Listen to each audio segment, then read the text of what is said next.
alaykoum. Aujourd'hui, Inch'Allah, on va continuer notre travail autour des séries d'exercices. Si vous vous rappelez bien, on a déjà passé la première série autour de notre module algorithmique et programmation.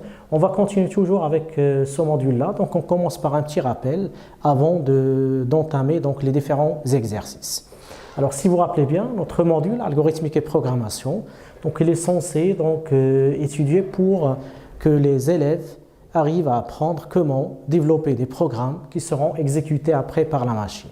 À ce niveau-là, si vous vous rappelez bien, on a parlé de trois chapitres. Donc, le premier chapitre, c'était notion d'algorithme et instruction de base, dans laquelle on a parlé de la notion d'algorithme, notion des données, instruction de base, et en même temps, donc, la démarche algorithmique.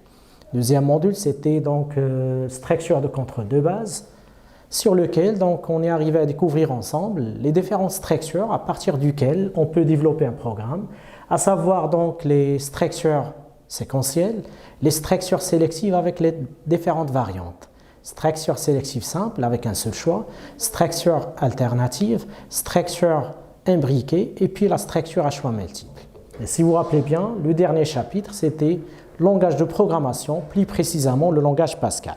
Alors on commence notre premier exercice. Alors pour le premier exercice, on vous demande de citer, ou plutôt quelles sont les valeurs d'une variable de type booléen. Je reviens vers les types. Si vous vous rappelez bien, je vous ai dit lors du premier chapitre au niveau de ce module qu'en informatique, on peut parler de 5 types. Il y a les entiers, les réels, les booléens, les chaînes de caractères et puis les caractères. Alors maintenant, on est devant le type booléen. La question, quelles sont les valeurs que peut prendre un booléen au sein d'un algorithme? Alors, si vous vous rappelez bien, lorsqu'on a parlé de booléen, c'est une donnée qui peut être soit vraie, soit fausse. Du coup, donc, les valeurs que peut prendre une variable ou bien une donnée booléen donc, ne sortent pas de vrai et de faux, bien de 0 et de 1. Alors, bien sûr, le type booléen il sera utilisé dans le cas où vous voulez donc définir des conditions sur les structures dont on a parlé tout à l'heure, surtout les structures sélectives. La deuxième question vis-à-vis le premier exercice, si vous avez des booléens, on sait bien que si vous avez des chiffres ou bien des entiers, on peut appliquer les opérateurs arithmétiques, à savoir l'addition, la soustraction, la multiplication, etc. Et si on est devant un autre type, c'est le booléen, alors quels sont les différents opérateurs qu'on peut avoir entre les booléens? Alors à ce niveau-là, on peut citer le premier opérateur qui est l'opérateur et, le deuxième opérateur c'est l'opérateur ou, et le troisième opérateur c'est l'opérateur non. Alors ça représente les trois opérateurs qu'on peut utiliser pour relier plusieurs booléens. On passe maintenant à notre deuxième exercice. Alors pour le deuxième exercice, toujours avec la notion de type booléen, donc on vous demande de déterminer la table de vérité des opérateurs logiques. Alors tout à l'heure, je vous ai dit que les opérateurs logiques sont l'opérateur et, ou et le non. Alors on va dresser un tableau. Alors je vous demande de dresser un tableau qui contient 5 colonnes et qui contient 5 lignes. Alors pour la première colonne, vous avez la variable bien la donnée A qui est de type booléen. La deuxième colonne est consacrée à la donnée B qui est de type booléen. La troisième colonne, on aimerait bien voir donc la valeur de l'application de l'opérateur logique A et B. Pour la quatrième colonne, c'est l'opérateur logique A ou B. Et pour la dernière colonne, on va voir quelles sont les valeurs de A lorsqu'on applique l'opérateur non, ou bien ce qu'on appelle souvent la négation. Alors normalement, on commence par la première partie. Donc si A est vrai, B ça peut être soit vrai, soit fausse. C'est-à-dire dans la table de vérité, soit le A il est vrai, et le B il est vrai, soit le A il est vrai et le B il est faux. Troisième cas, soit votre donnée booléen A il est fausse. Dans ce cas-là encore, vous avez deux cas, soit faux avec vrai, soit faux avec faux. C'est-à-dire avec deux booléens, on peut se retrouver avec l'ensemble de cas suivants. Vous avez 4 cas. Ou bien les deux booléens, ils ont la valeur vraie, ou bien les deux, ils ont la valeur fausse, ou bien les deux, ils ont une valeur alternée. L'un est vrai et l'autre, il est faux. Alors, notre objectif, c'est compléter le tableau. Alors, si A est vrai et B lui-même vrai, quel est l'impact de ces valeurs sur A et B, sur les A et B? Alors normalement, le A et le B ne peut être vrai, sauf dans le cas où les deux boéliens sont vrais. Du coup, donc, c'est A est vrai et B vrai. Effectivement, A et B seront vrais. On passe à la deuxième ligne. Donc, vous avez la valeur de A qui est de type boélien est vrai, la valeur de B est fausse. Alors, lorsqu'on applique l'opérateur logique et, comme je vous ai dit tout à l'heure, c'est un opérateur qui prend la valeur vraie si les deux données reliées avec lui sont déjà vraies. Du coup, donc, si l'une des deux données est fausse, ou bien les deux, automatiquement, le I logique doit être fausse. C'est pour ça, donc, pour le reste du tableau, lorsqu'on part de l'opérateur logique A et B, on va se retrouver avec la valeur fausse. Alors, du coup, on peut dire que l'opérateur logique I, elle est là pour relier deux boéliens. Si les deux boéliens sont vrais, alors l'application, ou bien le résultat de l'opérateur logique I est vrai. Si l'une des deux est fausse, donc ça va impacter le résultat et le A et B, ça va être fausse. On passe maintenant au deuxième opérateur logique, c'est l'opérateur OU. Alors quand je dis OU, là, vous avez le choix. À votre avis, est-ce que le OU n'est valable, n'est vrai que dans le cas où les deux sont vrais? Alors quand je dis OU, là, j'ai un certain choix. Des coups vrai avec vrai, automatiquement, le OU, ça va être vrai. Vrai avec faux. Alors là, si vous voyez bien, la valeur de A est vraie, la valeur de B est faux. Alors, puisqu'on utilise l'opérateur OU, comme je vous ai dit tout à l'heure, c'est la notion du choix. Alors, du coup, le vrai avec faux, ça donne un vrai. Si le A est fausse et le B vrai, alors toujours là, le OU, il permet le choix. Le résultat, donc, fourni par notre opérateur, ça va être vrai. Il y a un seul cas où cet opérateur rend la valeur fausse. C'est quand le A et le B, les deux, sont fausses. Du coup, le dernier résultat obtenu par notre opérateur OU est la valeur faux, puisque A et B, dès le départ, sont fausses. On passe maintenant à la négation, l'opérateur non. Alors, si le A est vrai, bien sûr, sa négation automatiquement doit être fausse. Et si le A est fausse, automatiquement, sa négation doit être vraie. Donc, c'est le symbole, bien l'opérateur de négation en général. Pour faire le récap de ce tableau de vérité vis-à-vis des opérateurs logiques, alors le A et B, ou bien l'opérateur et, n'est vrai que dans le cas où tous les membres sont vrais. Le OU, il est vrai dans le cas où l'un des membres est vrai. Le non, la négation, c'est l'inverse. Si A est vrai, automatiquement sa négation est fausse et vice-versa. Donc on passe maintenant à l'exercice numéro 3 qui porte le nom cube d'un réel. La problématique est la suivante. On vous demande d'écrire un programme qui affiche le cube d'un nombre réel saisi au clavier.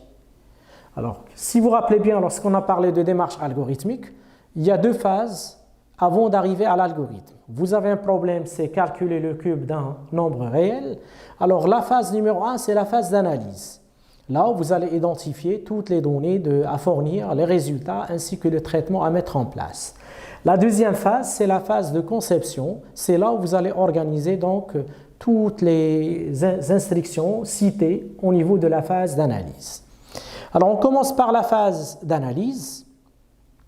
Alors bien sûr, l'objectif de l'algorithme, c'est calculer le cube d'un nombre réel. Et si on veut donc quelques exemples, si l'utilisateur donne 0, donc automatiquement le résultat c'est 0.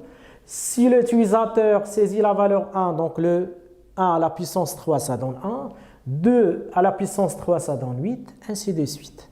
Alors ici vous avez quelques tests. Il faut que notre algorithme puisse exécuter le résultat sous le même principe. Alors les données d'entrée, comme je vous ai dit tout à l'heure, vous voulez calculer le cube d'un nombre, vous aurez besoin de ce nombre. Et dès le départ, on est clair que notre variable, elle est réelle. Du coup, donc, pour la donnée d'entrée, vous aurez besoin d'une variable x de type réel. Les données de sortie, c'est bien sûr le cube de x. La formule qu'on va appliquer, ou bien le traitement, c'est que le cube, c'est x fois x fois x. À vrai dire, c'est x à la puissance 3. Après avoir finalisé la phase d'analyse, on passe à la phase de conception. Alors pour la phase de conception, on commence par le nom de l'algorithme, qui représente l'entête de notre algorithme. Alors notre algorithme, il porte le nom algorithme cube. Pour les variables dont on a besoin, comme cité tout à l'heure lors de la phase d'analyse, vous aurez besoin d'un x qui est réel. Et si x est réel, automatiquement le cube doit être lui-même réel.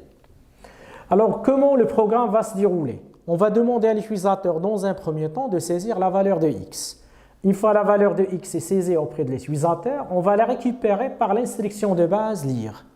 Une fois la donnée est prête, on peut passer à l'affectation. On affecte à notre cube le x fois x fois x et à la fin, on écrit le résultat.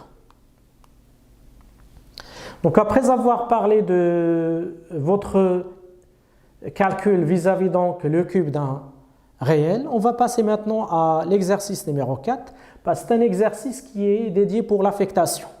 Donc à ce niveau-là, on vous demande de citer les valeurs de données N et S après l'exécution de ces différentes instructions.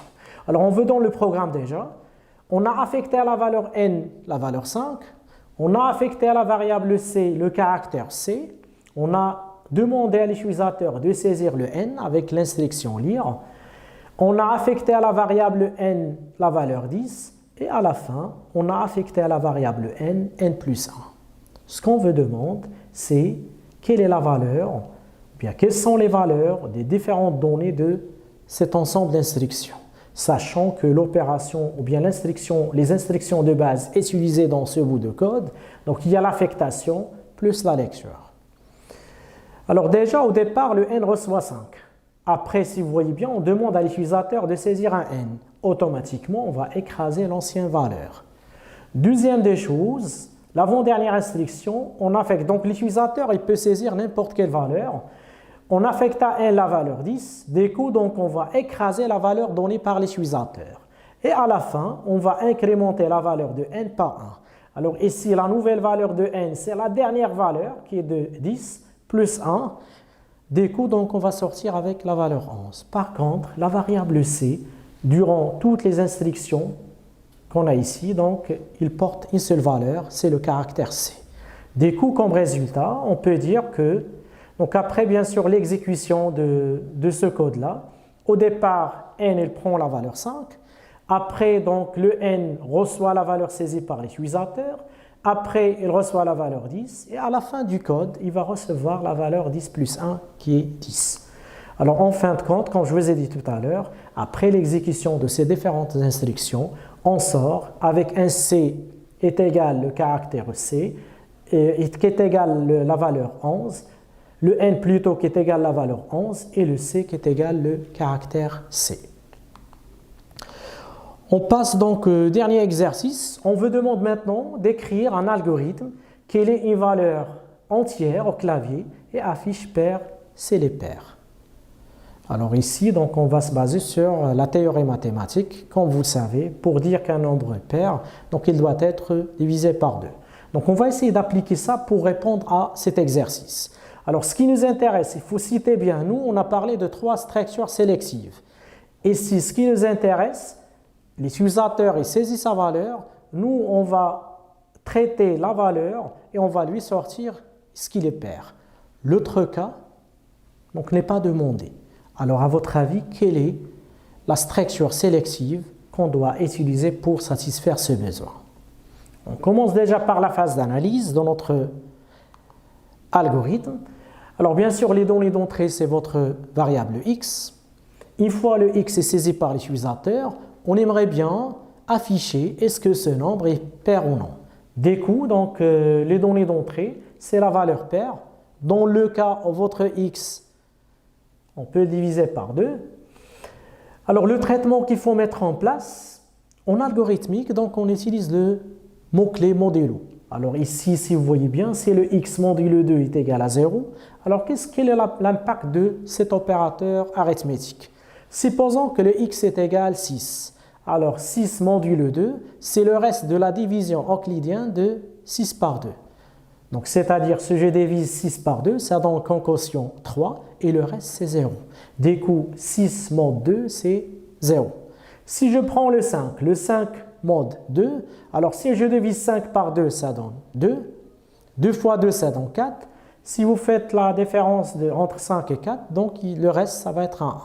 Du coup, donc, le mode, il permet de vous rendre le reste de l'opération de division. Alors ça, il représente, si vous voulez, donc, le traitement qu'on doit effectuer. On se base, bien sûr, comme je vous ai dit tout à l'heure, on s'intéresse seulement si la condition est vérifiée.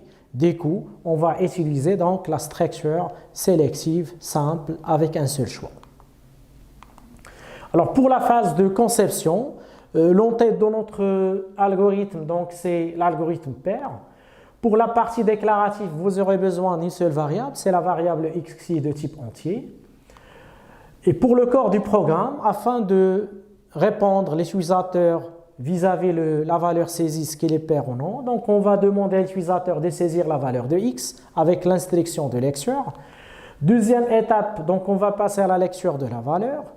Et après, donc, on va appliquer la condition de tout à l'heure. Si le x modulo 2 est égal à 0, si le reste de ce chiffre saisi par l'utilisateur divisé par 2, ça donne 0, alors dans ce cas-là, on va écrire pour l'utilisateur x est pair. Et comme je vous ai dit tout à l'heure, il n'y a que la structure sélective simple, un seul choix. L'autre cas donc, n'est pas demandé selon l'énoncé de l'exercice tout à l'heure. Donc, on est arrivé à la fin de la présentation. Je veux remercier et à la prochaine, Inch'Allah. Salam alaikum wa rahmatullahi wa barakatuh.